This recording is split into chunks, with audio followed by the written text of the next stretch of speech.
유년부 친구들 안녕. 오늘도 전도사님과 함께 우리 하나님께 예배 드립시다. 이 시간 전도사님이 대표로 기도하겠습니다. 하나님 아버지 감사합니다. 오늘도 거룩한 주일을 우리에게 허락하여 주시고 믿음을 더하여 주셔서 하나님을 보게 하여 주시니 감사합니다. 우리의 예배를 주님 홀로 받아주세요. 예수님 이름으로 기도합니다. 아멘. 유년부 친구들, 오늘은 나에게 주신 8가지 복이라는 제목으로 하나님의 말씀을 함께 나누겠습니다. 오늘 본문 말씀은 마태복음 5장 1절부터 12절까지 말씀입니다.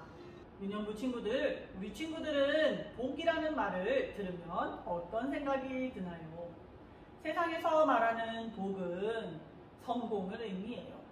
성공했다는 말은 아주 부자가 되었거나 또는 높은 지위에 오른 사람들을 말하지요.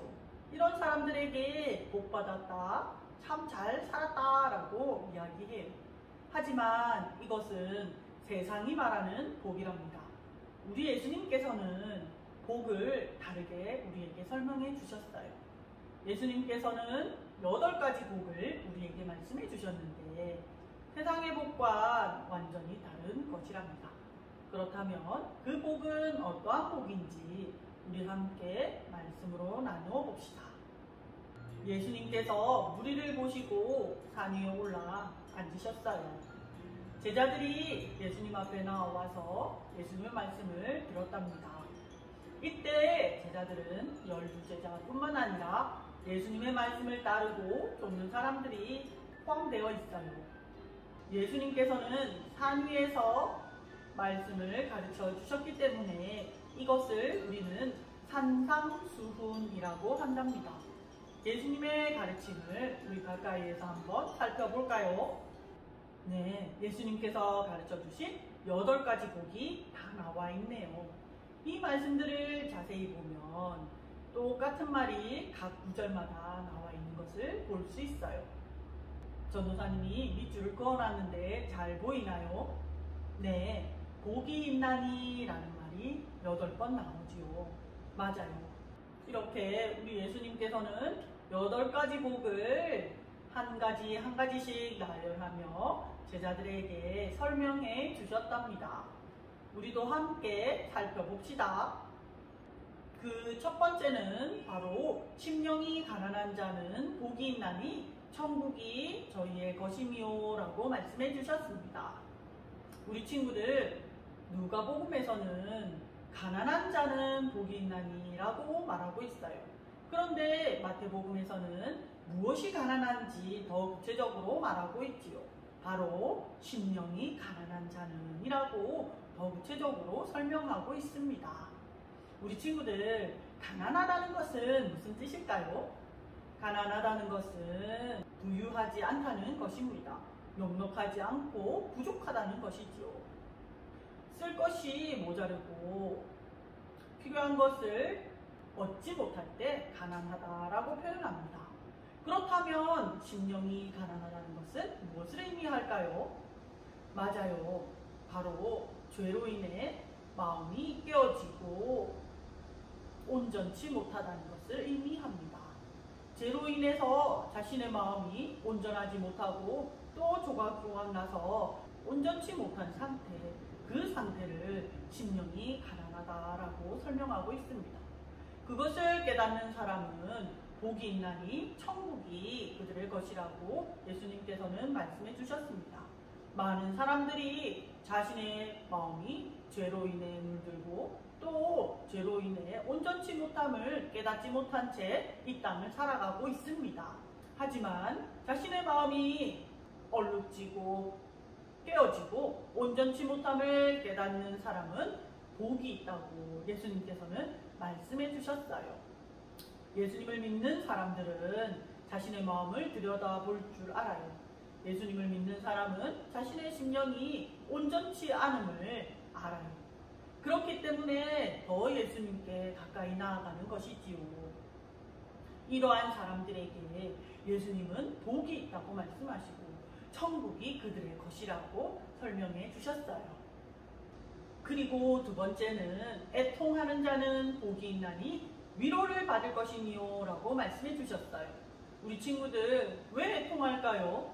자신의 죄를 깨닫고 자신의 마음이 온전치 못함을 깨달은 사람은 마음이 무척 아파요. 자신의 죄를 어떻게 해야 할지, 그 죄의 문제를 어떻게 해결해야 할지 눈물을 흘리며 하나님 앞에 나아갑니다. 그러한 마음을 애통하는 마음이라고 해요. 또한 자신의 죄뿐만 아니라 죄로 물들어져 가고 또 악으로만 치닫는 이 세상을 볼 때 마음이 슬프고 또 애통합니다.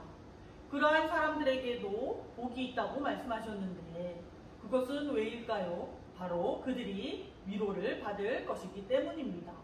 예수님께서는 애통하는 자가 복이 있나니 그들이 위로를 받을 것이라고 말씀해 주셨어요. 하나님의 위로가 그들에게 임한다는 말씀이죠. 세 번째로는 온유한 자는 복이 있다고 말씀해 주셨어요. 온유한 자는 복이 있나니 그들이 땅을 기업으로 차지한다고 말씀해 주셨지요. 우리 친구들 온유하다고 하면 누가 생각나나요? 네, 구약에서는 모세가 생각나지요. 하나님께서는 온 땅에 그와 같이 온유한 자가 없다고 말씀하셨어요. 그렇게 모세는 온유한 사람이었습니다. 그리고 이제 신약에 와서는 온유한 분이 한 분 계셨지요. 그분은 누구실까요? 바로 우리 예수님이십니다. 세상의 많은 사람들은 할 수 있는 대로 힘과 권력을 사용해서 세상을 지배하려고 합니다. 그들은 큰 소리로 말을 하고 또 많은 사람들에게 억압하며 강압적으로 세상을 지배하려고 하지요. 하지만 우리 예수님께서는 온유한 심령으로 어린 양과 같이 그 목소리가 담을 넘지 않았다고 했어요. 그렇게 우리 예수님은 모든 만물을 다스리시는 왕이 되셨지요. 예수님께서 걸어가신 그 길은 온유할 수 없는 길이었지만 우리 예수님은 온유함으로 그 모든 하나님의 뜻을 이루셨어요. 그리고 그 예수님께서는 우리가 예수님을 따라 살기를 원하세요. 온유함은 처음부터 이루어지는 것이 아니랍니다. 마땅히 화를 내어야 할 때 우리는 버럭하고 화를 내고 맙니다. 하지만 예수님께서는 우리에게 말씀하십니다. 마땅히 화를 내어야 할 때 화를 내지 않고 또 예수님을 생각함으로 온유한 마음을 가지는 거예요. 예수님께서는 그렇게 온유한 마음을 가진 사람에게 땅을 기업으로 얻게 하실 것이라고 말씀하셨어요. 구약의 많은 사람들에게는 가나안 땅을 말씀하셨고 지금 신약에서는 새 하늘과 새 땅을 우리에게 허락해 주신다고 말씀하셨어요. 이렇듯 우리도 예수님을 본받아서 천국 백성이 된 우리는 어떻게 살아야 할까요? 맞아요. 예수님처럼 온유함으로 이 땅을 살아가야 할 줄 믿습니다. 우리가 온유함을 지키고 또 온유함을 추구하며 나아간다면 예수님께서는 우리에게 영원한 땅을 기업으로 주실 것입니다. 그리고 네 번째, 의에 줄이고 목마른 자는 복이 있나니 라고 말씀하셨어요. 이 땅은 온통 불의를 향해 달려가지요. 모든 것이 하나님의 뜻과는 반대되는 쪽으로 달려가고 있어요. 그러할 때 그런 모습을 보면서 우리 믿는 사람들은 너무너무 속상하고 마음이 아픕니다. 우리는 의에 줄이고 목마른 자들입니다.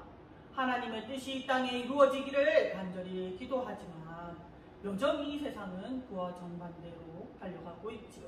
그러하기에 의에 줄이고 목마른 것이지요. 이처럼 의에 줄이고 목마른 자는 복이 있나니 주님께서는 그들을 배부르게 하신다고 약속해 주셨습니다. 우리가 불의한 이 땅을 위해서 그리고 불의한 모든 부조리를 위해서 하나님 앞에 기도하면 하나님께서는 우리의 기도를 들으시고 이 땅에 하나님의 의가 가득하도록 채워주시리라 믿습니다. 그것을 하나님께서는 우리에게 약속해 주셨지요. 다섯 번째는 긍휼히 여기는 자는 복이 있나니 긍휼히 여김을 받을 것이라고 말씀하셨어요. 다른 사람을 긍휼히 여기는 사람은 하나님께 긍휼히 여김을 받는다고 하셨어요. 하나님께서는 또 우리에게 비슷한 말씀을 하셨지요. 우리가 우리에게 죄 지은 자를 용서하면 하나님께서는 우리의 죄도 용서해 주신다고 말씀해 주셨어요. 우리는 온전치 못한 존재랍니다. 우리는 여전히 긍휼히 여김을 받아야 하는 존재랍니다. 우리는 여전히 하나님의 은혜를 입어야 하는 존재랍니다. 그렇기 때문에 우리는 다른 사람의 죄를 용서해야 해요. 그렇기 때문에 우리는 다른 사람을 긍휼히 여겨야 해요. 그리할 때 하나님께서는 우리의 죄도 용서해 주시고 또 우리에게도 긍휼을 베풀어 주신답니다. 하나님께서 우리에게 베풀어 주시는 긍휼은 우리가 도저히 생각지 못하는 엄청난 은혜입니다. 그 은혜를 받아 누리기 위해서도 우리는 다른 사람을 바라볼 때 긍휼히 여기며 그들을 돕는 사람이 되어야 할 것입니다. 긍휼히 여기는 자는 복이 있나니 저희가 긍휼히 여김을 받을 것이라고 말씀해 주셨어요. 또한 마음이 청결한 자는 복이 있나니 라고 말씀하셨어요. 마음이 청결하다는 것은 우리가 죄로 인해서 더럽혀지고 얼룩지고 가난해진 마음이 이제 하나님 앞에 은혜를 입고 깨끗함을 얻었다는 뜻이에요. 그렇게 우리의 마음이 깨끗해지면 우리는 하나님을 볼 수 있습니다. 마음이 청결한 자는 복이 있나니 하나님을 볼 것이니요 라고 말씀해 주셨어요. 하나님을 본다는 것은 하나님을 가까이 체험한다는 의미입니다. 하나님께서 어떤 분이신지 또 하나님께서 어떻게 역사하시는지 우리는 믿음의 눈으로 확인할 수 있습니다. 우리가 하나님을 본다는 것은 하나님께서 기뻐하시는 일에 우리가 동참하고 있다는 놀라운 표징이기도 하지요. 7번째로 화평케 하는 자는 복이 있다고 하였어요. 이 말씀 또한 매우 중요합니다. 화평케 하시는 분이 계시지요. 그분은 누구신가요? 바로 우리 예수님이시지요. 우리는 원래 하나님과 원수된 자였어요. 우리는 우리의 죄 때문에 하나님과 함께 할 수 없는 존재였어요. 그런데 우리 예수님께서 우리를 위해 십자가에 지심으로 우리와 하나님 사이를 화평케 하셨지요. 맞아요. 우리 예수님은 바로 화평케 하시는 분이시랍니다. 우리도 그 예수님을 본받아 화평케 하는 자가 되어야 할 것이에요. 화평케 하는 자는 복이 있나니 하나님의 아들이라 일컬음을 받게 된다고 하셨어요. 맞아요. 분란이 있는 곳에, 다툼이 있는 곳에 우리는 그들에게 나아가서 화평케 해야 할 줄로 믿습니다. 또한 아직도 하나님을 알지 못하여 하나님과 원수된 자들에게 나아가서 하나님을 전함으로 우리는 그들과 하나님 사이에 화평케 하심을 입게 할 수 있습니다. 우리 예수님께서는 우리에게 예수님을 본받아 화평케 하는 자가 되어라고 말씀하십니다. 화평케 하는 자는 복이 있나니 하나님의 아들이라 일컬음을 받게 된다고 하셨어요. 마지막으로 8번째 복은 의를 위하여 핍박받는 자는 복이 있나니 천국이 저희 것임이라 라고 말씀해 주셨어요. 네, 우리가 예수님을 믿음으로 우리의 죄를 용서받고 또 복된 삶을 보장받았지만 천국을 약속받았지만 또 중요한 것이 예수님께서는 의를 위하여 하나님 나라를 위하여 하나님의 뜻을 위하여 핍박받는 것을 두려워하지 말고 이상하게 여기지 말라고 말씀하셨어요. 당연히 예수님을 믿는 믿음 때문에 우리는 핍박받고 어려움을 당할 수 있어요. 그것은 믿는 자의 또 다른 표징이기도 하지요. 예수님께서는 이러한 때에도 여전히 복이 있다고 말씀하셨어요. 핍박받는 자는 복이 있나니 천국이 저희 것임이라 라고 약속해 주셨어요. 많은 주님의 제자들이 예수님을 믿는 믿음 때문에 핍박을 받고 또 어려움을 당하고 고난을 당했어요. 하지만 그것 또한 그들은 믿음의 실현임을 깨닫고 끝까지 이겨내고 승리했지요. 우리 유년부 친구들도 예수님을 믿는 믿음 때문에 핍박을 받을 때 온전히 기뻐하고 즐거워했으면 좋겠습니다. 왜냐하면 바로 천국이 그러한 자들의 것이기 때문입니다. 예수님께서는 우리에게 하나님의 백성은 어떤 사람인지 말씀해 주셨어요. 하나님의 백성은 복된 사람입니다. 우리는 하나님 나라의 백성입니다. 예수님께서는 우리를 복된 사람으로 부르셨어요. 세상에서 말하는 그러한 복이 아니라 예수님이 말씀하시는 8가지 복으로 우리를 불러주셨지요. 우리는 매일매일의 삶 속에서 예수님께서 가르쳐주신 8가지 복을 드러내며 복된 사람으로 살 수 있어요. 주님께서 가르쳐주신 8가지 복을 마음속에 새기며 예수님의 복된 사람으로 이 땅을 살아가는 멋진 우리 은연부 친구들이 다 되기를 전도사님은 기도하겠습니다. 함께 기도하겠습니다. 하나님 아버지, 우리를 하나님 나라 백성으로 불러주시고 복된 사람으로 살게 해주셔서 감사해요. 우리가 누구인지를 잘 기억하고 예수님만 온전히 믿고 의지하며 살게 해주세요. 우리가 심령이 가난한 자로 죄에 대하여 애통하며 온유하며 의에 목마르며 긍휼히 여기며 마음이 청결하며 화평을 이루며 의를 위해 박해를 받으며 살 때 하나님 나라 백성의 복된 삶이 드러나게 해주세요. 예수님의 이름으로 기도합니다. 아멘. 끝! 수고하셨습니다. 우리 친구들 다음 주일에 또 만나요. 안녕!